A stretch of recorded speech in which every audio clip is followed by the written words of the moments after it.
கந்தா போற்றி, கடம்பா போற்றி, கதிர்வேலா போற்றி, ஆறுபடை வீடு கொண்ட முருகா போற்றி. என் அன்பு பிள்ளையே, உன்னை தேடி உனக்கு பிடித்தவர் ஒருவர் வரப்போகிறார் என்பதை உனக்கு உணர்த்துவதற்காகத்தான் இன்று நான் வந்திருக்கிறேன்.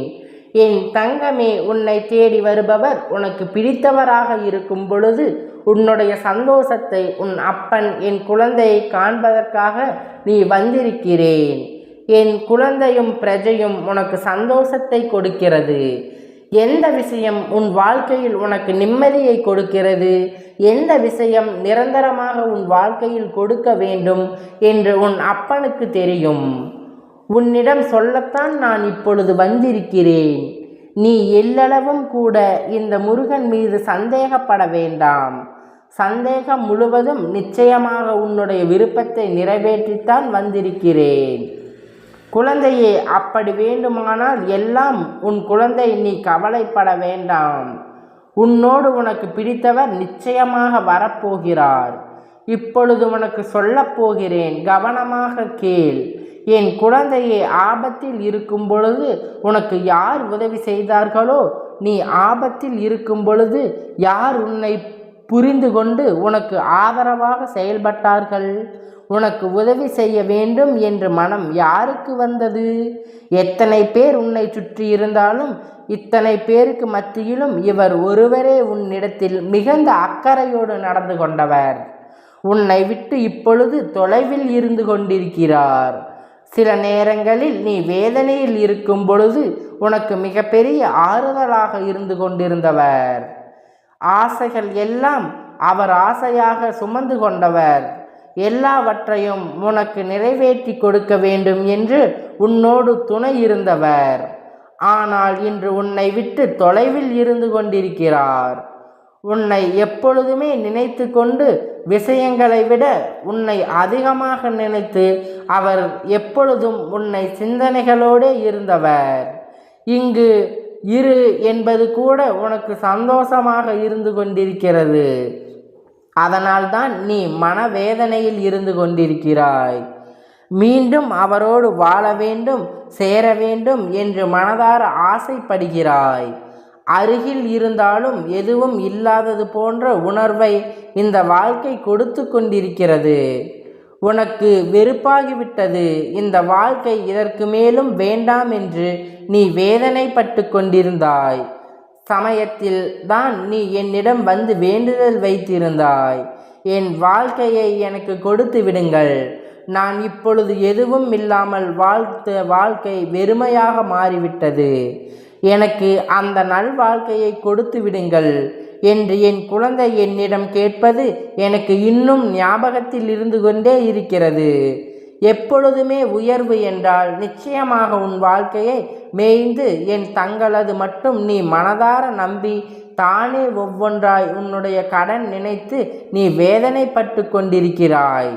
சந்தோஷமாக எத்தனையோ தருணங்களை கொடுத்த வாழ்க்கை இன்று வெறுமை மட்டுமே பரிசாக கொடுத்து விட்டது. இனிமேல் நாம் சந்தோஷமாக வாழ்வோமா என்று சந்தேகம் உனக்கு முன்பு இருந்திருக்கலாம்.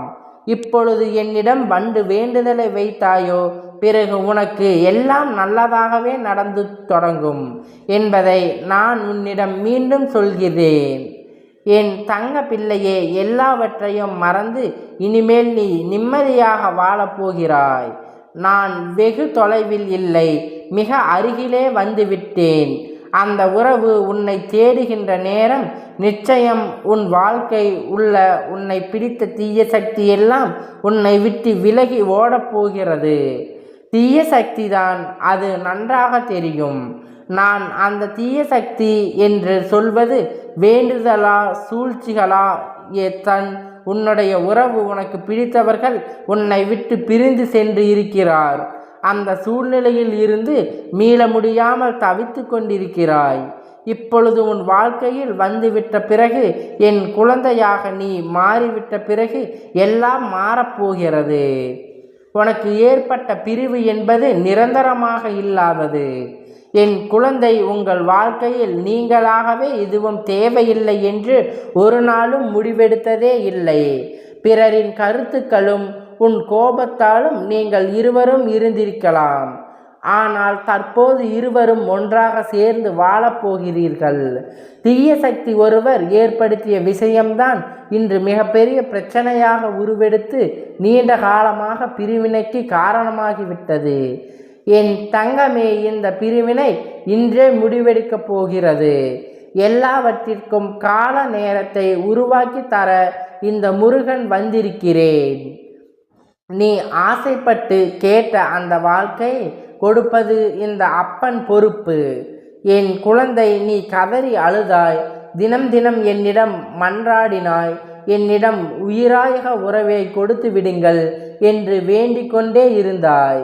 உன்னுடைய வேண்டுதல்கள் எல்லாம் நல்ல எண்ணங்களாக மாறி உனக்கு விருப்பமானவர் இடத்தில் சென்று சேரும் பொழுது இந்த முருகன் கை உன்னோடு சேர்ந்து போகிறது. இதற்கு பிறகு யாருடைய தலையீட்டையும் உங்கள் குடும்ப வாழ்க்கைக்கு கொண்டு வரக்கூடாது. நீங்கள் புரிந்து கொள்ள வேண்டும். சூழ்ச்சியை எப்படி புரிந்து கொள்வது என்று கேட்பது இந்த அப்பனுக்கு தெரிகின்றது. உனக்கான தடங்கல்கள் அவ்வப்போது ஏற்படுத்தி கொண்டே இருப்பேன். உனக்கான நம்பிக்கைகளும் வந்து கொண்டே இருக்கும். அதை உணர்ந்து நீ நடந்து கொண்டால் உன்னை எந்தவித சூழ்ச்சிகளும் எதுவும் செய்ய முடியாது. என் குழந்தை, நீங்கள் நன்றாக இருப்பது ஒரு தீய சக்திக்கு பிடிக்கவில்லை. நீங்கள் உறவுக்குள் ஒற்றுமையை கொடுத்து விட்டால் அவர்கள் உங்கள் வாழ்க்கையில் நுழைந்தார்கள் என்பது இந்த அப்பனுக்கு நன்றாக தெரியும். என் தங்கமே, நான் அப்பொழுது உனக்கு பல முறை எச்சரிக்கை கொடுத்தேன். சில தடங்கல்களை ஏற்படுத்தினேன். இருந்தாலும் அந்த தீய சக்தி உன் வாழ்க்கையில் நுழைந்து விட்டது. நீ ஆரம்பத்தில் கண்டுகொள்ளாமல் விட்டதுதான் இன்று எவ்வளவு பெரிய பிரச்சனையாக வந்து நிற்கிறது. உன்னுடைய வாழ்க்கை மீண்டும் திரும்புமா? சந்தோஷமாக இருந்த நாட்கள் மறுபடியும் என் எதிர்பார்த்து காத்து கொண்டிருக்கிறாய் அல்லவா? அதற்கு நான் உனக்கு பதில் சொல்கிறேன். உன்னுடைய வாழ்க்கை மீண்டும் நல்லபடியாக அமையும். சிறு தடங்கள் வந்தாலும் அதை உன் அப்பன் சரி செய்து கொடுக்கிறேன். எனக்கு நம்பிக்கையோடு காத்திருங்கள். கிடைத்த வாய்ப்பினை தவற விட்டு விடாதே. மனிதர்களின் மனமானது குரங்கு போன்ற மனதினை ஒருநிலைப்படுத்துவது. அதுபோலத்தான் உனக்கு பிடித்தவரின் வாழ்க்கையில் நுழைந்துவிட தீய சக்தி விரட்டுவதற்கும் உன்னுடைய அன்பு முக்கியமானது. உன் அன்பின் மட்டுமே உன்னுடைய துணை மீட்டெடுக்க முடியும். வேறு எதை காட்டியும் அவரால் மீட்டெடுக்க முடியாது. எதுவும் அன்பு செலுத்தி இந்த முருகன் துணையோடு இருக்கின்றேன். எதற்கும் பயப்படாமல் துணிச்சலோடு செயல்படு. வாழ்க்கை உன் வசமாகும். உன் எதிர்கால வாழ்க்கையில் நீ எந்த பிரச்சனைகளும் மன வழிகளோடு எதிர்கொள்ள அனைத்து சக்தியையும் நல்லவர்களின் துணைகளின் நான் உனக்கு பெற்றுத்தரப்போகிறேன். ஆகவே என் குழந்தை, பிள்ளையும் நேரம் என்பது மனதில் வைத்துக்கொள். உன்னுடைய தலையை நீ பொறுப்படுத்து. இந்த முருகன் ஆசீர்வாதங்கள் அன்பும் என்றென்றைக்கும் உங்களுக்கு முழுமையாக கிடைத்து கொண்டே இருக்கும்.